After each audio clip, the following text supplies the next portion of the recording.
Isa pong magandang resort dito sa Tanay ang ating i-video. Papakita sa inyo. Ito ho ang kalsada. 2 lanes. Yan po ang gate.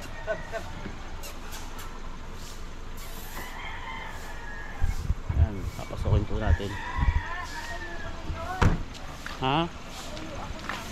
Hindi yun. Sino nandyan? Yung caretaker. Hindi na sabi ko na bibigyan lang. Magandang hapon po. Siya naray ang caretaker. Ako sila. Magandang. Ganda ka. Bakit pa ito yung Ay, ito. bakit na naman ito? Bahay. Isa lang ang bahay. Ilang square meter to? Nasa 1,000 square meter to sabi mo. 1,000 square meter pero ang lamig ano. Ganda ano. Sabi sa'yo lang. Ba't dun sa labas ang init ng panahon? Dito kalmado, may malamig. Dito nga bagay si Sir. Ito ho ay isang magandang sino? Oo nga ano. Ngayon iikutin po natin. Bahay ko si Matapi, mga tambakan na dyan. Salamin ng bahay.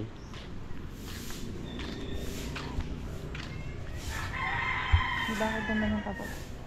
1,000 square meter. Nasaan yung Nasa titulo? 1,000. Pinapapa, hiningin at hihiningin dito. Kuha natin yung certified true copy. Alam din ng may-ari na punta natin yun.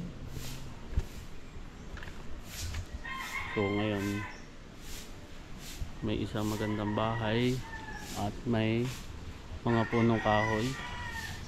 Caretaker. Ang ating pong seller ay nasa abroad, sa ibang bansa.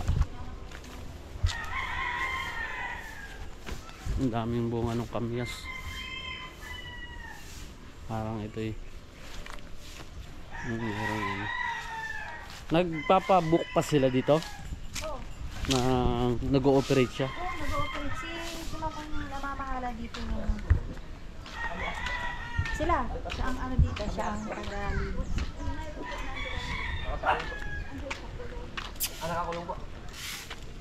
Aldus. Pasya.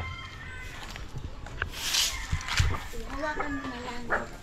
Baka makalaya. Hindi. Ito yung mga guest.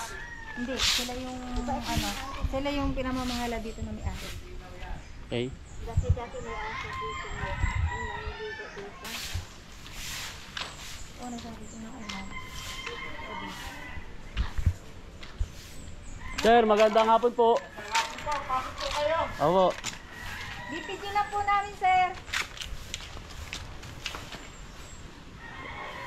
Sabihin mo. Sisit natin sa ano. Ganun lang.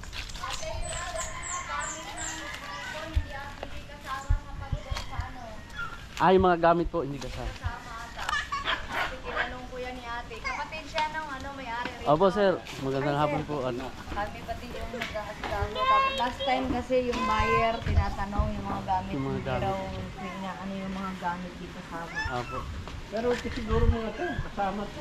Ito po. Pwede ata itong mga... Pero yan, ang tita baby yan ha. Oo. Kukunin niya yung mga Pero gamit. minimal lang siguro yung hindi kasama. May ilan po sir ang sukat?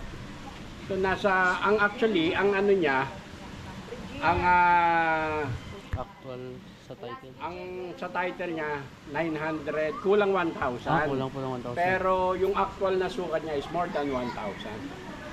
Pag inactual po. Oo. Kasi dyan may mga easement dyan. Yun po, kasama. may river po ba dun sa Creek. Creek? May cement nga po yun. So yung actual ano niya, meron talaga, mas malaki talaga. Malaki kalakihan eh. Opo. Ito, abutin pa ng medyo 1.1 eh. 1.1. Ganda po mga... ang tubig po ay ano?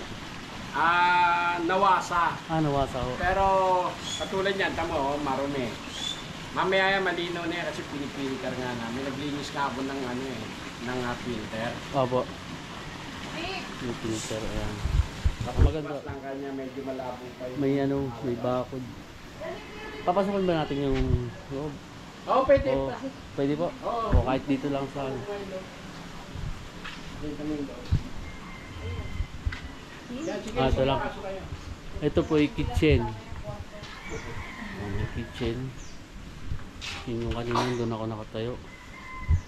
Then, yan po natin ito. May hilo daw po sa akin yun eh. May hilo. Hindi na sumama. Isang open lang po siya. So, yan lang ho.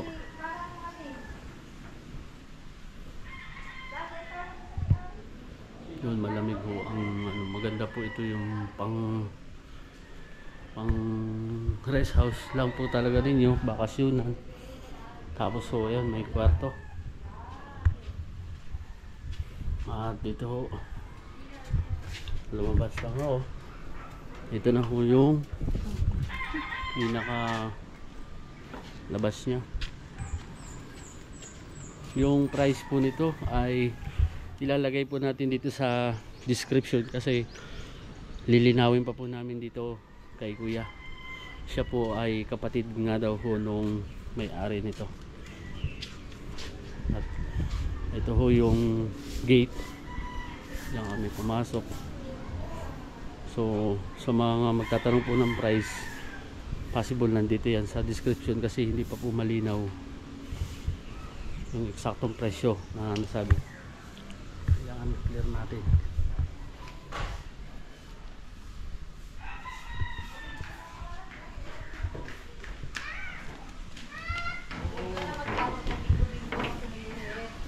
Mamaya, swimming ka pagdating. Delika po, ipilin Lamig po ang ano. Delika.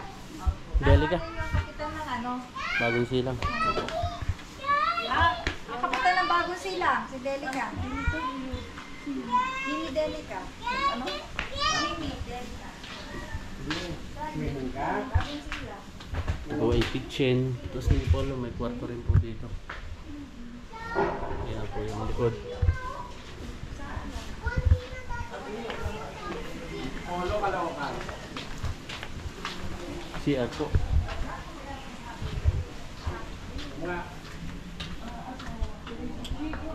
Paliguan, shower. Ano na hindi mo Yung swimming pool. Pwede nyo pong i-open doon sa for public.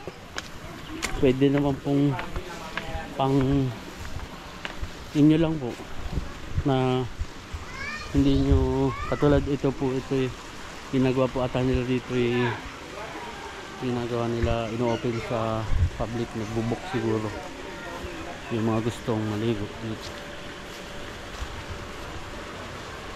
Ito yung ano, dahan ko po muna ito kaba. Meron pong jetmatic. May sariling motor. Ay meron pa po pala dito. Alam ko yun lang. Yan ho, may video okay ha. Ito ho ay Tanay. May bakod. Tapos ay dito yung mga gamit daw po, siguro itong mga to isasama na nila, mga lamesa. Video okay. Ayan, malamig po ang klima kahit po tayo nandito sa Tanay kasi nga po ayan yung likod, lalaki ho ng puno, harang na harang yung init ng araw. Pansin niyo po kung ilang puno lang ho ang nandito. Yeah, ay puno naman. Pero wala na yung init na talaga naman sa panahon ngayon. Ay yan po ang isa sa mahirap pag nasa syudad o sa Manila. Ito ang pinaka daan po ninyo dito ay Marcos Highway, yung Marilaki Highway. Ang pinaka landmark po ay dyan sa may Hebron, doon kami nagkita sa may doon po sa crossing ng Tanay. Yun po sinasabi ni Kuya na mas malaki sa actual. may mga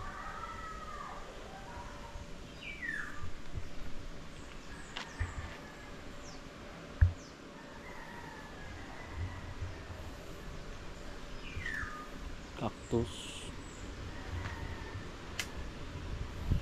may aircon pa.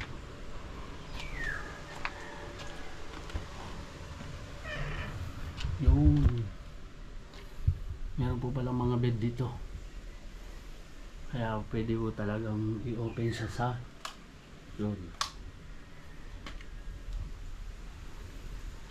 Ready siya sa mga visitors.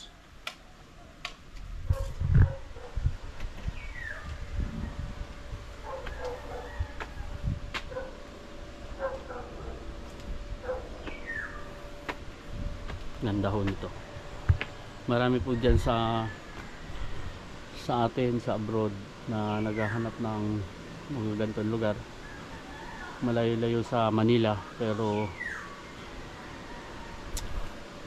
ang distansya po nito o ang layo po pag magbiyahe kayo, kung galing kayo ng Manila, 2 oras, baka po less than 2 hours. Kasi pagdating nyo po, paglampas nyo ng Kogyo, wala naman na pong traffic. Yun. Ayun, may maganda na po yung water. May filter na, napiltera na ho. So mamaya daw po lilinaw na yan.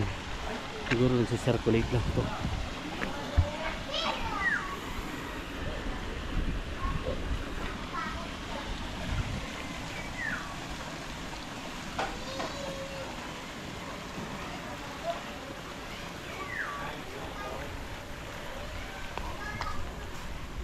Ganda ho.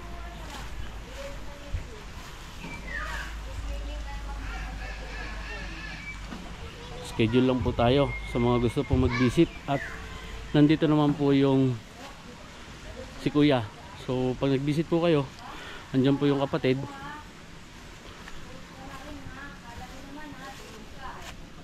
Makakausap po natin.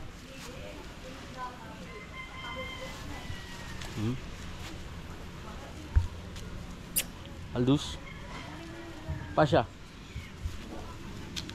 Ganda no. Pang ano lang, pang Family, ano talaga. pang family na gusto lang magkaroon sila ng kasi init ang panahon, pero dito malamig. Yung bahay open lang siya na, akala ko may attic. Ang ganda, puro salamin. Puro salamin. So 1,000 square meter. Mahigit daw ho. Kasi meron pa dun andun yung mga rooms ng guests. Meron pa din mga room. Ito patubig. Ito yung pinaka entrance gate. So dun sa National Highway, wala po siyang mga walang 5 minutes nasa National Highway na po. Baka ano lang po, ilan liko lang po ay. At ito ay Tanay, Rizal. Yun lang po siguro ngayon. Salamat po sa mga magsasubscribe dito sa aming channel. Marami pa po tayong iba-vlog na property.